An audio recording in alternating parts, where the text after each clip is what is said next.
Chapter 11. The Midnight Visit.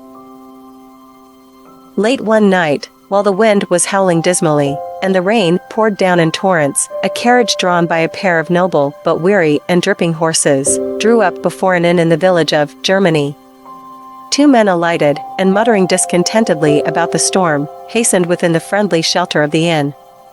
It was not a first-class inn. All those were already filled to overflowing by the crowds who thronged the place to be present on the morrow at the commencement exercises of Institute. The house, before which our travelers had stopped, although clean and moderately well kept, was one in which the middle and lower classes collected every night to drink their beer, smoke their meerschaums, and chat a while around the fire, which always burned brightly in the public room. This room was now occupied by a dozen or more of this class, who left off their drinking and smoking as the strangers entered and shook the water from their dripping cloaks. Mine host approached them with many smiles, asking what he could do for them, and at the same time assisting them to remove their wet garments.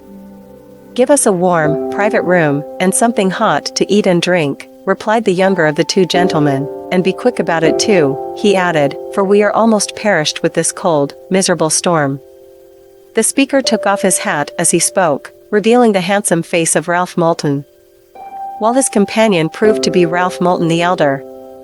A man who was seated in the back part of the room, and rather in the shadow, started violently as the features of the newcomers were revealed, and he drew still farther into the shade, while he pulled up his coat collar, so that it half concealed his face, and then he sat in an attitude which showed that he was eagerly listening to catch every word that should be uttered.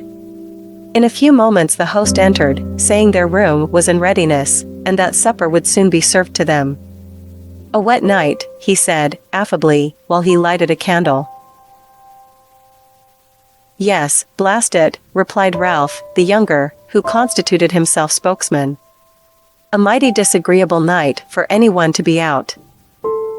Especially if they have traveled as many miles as we have today." "Come to be here at the grand doings tomorrow?" asked the irrepressible keeper. Yes, partly." "Please show us to our room now," was the curt reply. The host accommodatingly shut his mouth, and taking the candle, preceded the strangers from the room. The moment they had disappeared, the man who was sitting in the back part of the room, and who had been so affected upon their arrival, arose and left the inn. Heedless of the driving storm, he proceeded quickly toward a drugstore. Arriving there, he purchased a fine white powder, and again returned to the inn. He did not go back into the public room, but proceeding round to the back door, entered the kitchen where he seemed to be perfectly at home. Going to the stove he sat down and appeared to be watching the servants while they prepared the stranger's supper. He seemed to be a favorite with the maids, with whom he laughed and joked in a familiar manner. "Who are them new ones?" "Seen 'em?" at length asked one whom they called Mina, and who seemed to be queen of the kitchen. "Strangers from over the water," was the reply. "Pretty grand, ain't they? With their private rooms and supper served in them? Most folks who come here don't feel so big but what they can eat in the room with common people." "Oh, well," replied the man, "that's the way with the bon ton, as they call them over in the United States." "What's that?" asked Mina, with wide eyes and open mouth. "Bon ton. Don't you know what that means?" replied her companion, with an amused smile at her astonishment. "It means those who live at the top of the ladder." "How do you know? Have you ever been there?" "Lord bless you, yes. I was born there." "Eh," exclaimed the girl, amazed. "And you talk as much like a Dutchman as any of us." Again the man smiled. Had he chosen, he could have entertained her with several other languages, but he did not choose to subject himself to her curiosity, and so remained silent, but watching intently every movement of the servants as they prepared the tempting viands for the newcomers. Once he was left entirely alone in the room. He hastily arose, and noiselessly lifting the lid of the steaming coffee pot, emptied the whole powder he had obtained at the drugstore within it, then resumed his seat and former position. "What room do the strangers have?" "I thought the house was full," he carelessly asked when Mina returned to her duties. "Oh, the one over the keeping room. We never let any but big bugs have that, you know, no matter how full we are," replied the girl. His eyes glowed with a strange, bright light for a moment, then a look of fierce determination settled over his face. Soon after he arose, and taking a candle retired to his room, which proved to be directly back of the one which Ralph Moulton occupied. The house was a wide building, with a hall running through the center. The public room and kitchen were on one side of this, and on the other, the keeping room and dining room, and overhead were chambers corresponding. Between the room which the Moultons occupied and that belonging to the strange man was a huge chimney, leaving quite a space on one side for closets, one in each room, which were separated from each other only by a thin, loose, board partition. The man, on entering his room, set his candle upon a table. He then began to disrobe himself, first removing a huge wig and heavy pair of whiskers, revealing the black, curling locks and handsome face of Ralph Moulton's ally, Ronald Edgerton. "I guess the old rascal couldn't have known me, anyhow," he muttered, with a complacent smile at the transformation, "but I felt rather ticklish when they came in so unexpectedly. To think that youngster should be so near me and not—" He stopped suddenly, and looked around as if he feared someone might overhear what he was about to utter. Then, heaving a deep sigh, while a look of sadness overshadowed his face, he removed his coat. "Well, I must to work now.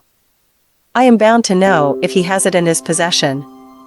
If I do not find it tonight, I shall give up the game." Saying which, he took a small screwdriver from the table drawer, and going into the closet, listened intently. He could hear nothing but the sharp rattling of dishes and the low muttering of voices. He then cautiously applied his screwdriver, and removed an already loosened board at one end of the partition, and out of sight of the door, so that anyone going to the closet would not discover the aperture. He then carefully squeezed himself through this opening and found himself in the closet belonging to the other room, and could now hear the voices quite plainly.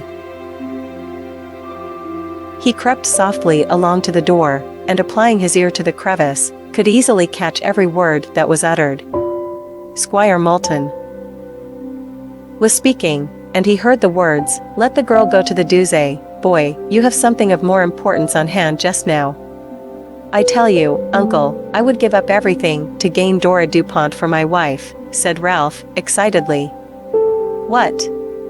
Would you give up an honorable name?" sneered the squire. The young man colored angrily. "I tell you," he hissed, "I won't be twit with that again. You may carry out your own plans for revenge alone, for all me, if you can't treat me decently." "Well, well," interrupted his uncle, soothingly. No, it isn't well. You are always throwing out something about my parentage, and I am about tired of it." "That's all the thanks I get," retorted Squire Moulton, hotly. "Here I am trying to help you to one of the first positions. Perhaps you would rather I would tell you outright that you are illegitimate, with no chance of claiming an honorable name?" There was a touch of intense sarcasm in his tone. "You know better than that, uncle, and that I am only too willing to believe that I am the rightful son of Mr. Ellerton, but it is not pleasant to be twit about one's obligations." "Very true," returned the squire, with an evil smile. "But I wish you would let the girl alone." "I will not.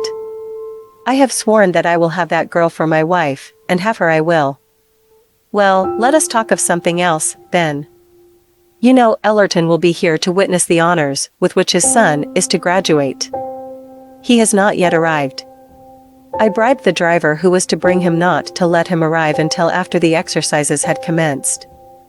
It won't do to let father and son meet, you know, at least, not at present, it would spoil our plans." "Have you made any arrangements to prevent it yet?" "Yes, I saw Hans, the smuggler, told him what I wanted, and he has promised to have a decoy ready as soon as the exercises are over. I will see that he is kept out of the way until I bring the girl to terms and get my claim established, then he may go free, for all I care." "How are you going to manage it? You know as well as I do that the marriage was legal, and can only be annulled by both parties consenting to it. I know it was legal, though I have told Dora DuPont that I could prove it was not. She won't believe me, so I have given up trying to lie her out of it. But she is gloriously proud, and I can easily send her a dainty little note, purporting to come from her gallant husband, saying that time and absence have effaced the affection he once had for her, and planted other hopes and plans in his heart, and asking that she will consent to a divorce. Of course, you can easily imagine what the reply of such a proud little beauty would be to a note of that kind. And then my way is clear. Murmured his listener, discontentedly. I don't know as I care, only I wish you would take up the other matter first. I hate the son as bad as I hate the father, and want to see him dethroned. Perhaps, on the whole, it would be a good idea to get the girl away from him. It will only make the victory more complete. That's it, now you talk like business, returned Ralph, his good nature now fully restored at his uncle's concession. But, he added, I'm deuced sleepy, so let us go to bed. Very well, but first tell me how you are going to manage to keep young Ellerton out of the way while you do all this, replied Squire Moulton. Ralph lowered his voice to a whisper as he replied, and turn which way he would, their listener could not hear what he said, only once he caught the words cave and smuggler. But that was sufficient to set him on the right track. The two plotters then retired to bed, and Ronald Edgerton returned to his room, to wait until the drug which he had put into their coffee should take effect. 2 hours passed, and again donning his disguise, Ronald again made his way through the closets into the adjoining room. He left his candle just within the closet, partly closing the door, so that the light should not disturb the sleepers. He smiled triumphantly as he heard their deep, regular breathing, while he coolly set himself about investigating their luggage. He found nothing there that seemed satisfactory, and so turned his attention to their clothing. He found 2 wallets filled with money and drafts, but these he put back again, after a careful examination of their contents, and without taking anything from them. It was evident that money was not the object of his midnight visit. At length, he found another smaller wallet in the breast pocket of the squire's coat. This he took to the light and opened. It contained a number of papers, which he carefully examined, and then laid aside with evident disappointment. The last one was in his hand, and he hesitated a moment before opening it, as if he dreaded to have his hopes blasted by not finding it to be the one he sought. At length, with a half-desperate, half-resigned air, he unfolded it. The instant his eyes caught sight of its contents, his whole face lighted up with sudden joy. It was the long-lost and long-searched-for paper. Ah, he whispered to himself, with a deep sigh of relief. Now I begin to feel like a man once more. Hastily unfolding it and concealing it about his person, he replaced the other papers, and laid the clothing back as he had found it. Then picking up the candle, he returned as noiselessly to his room as he had come, where after carefully replacing the board he had removed, he had retired to bed and slept soundly until morning.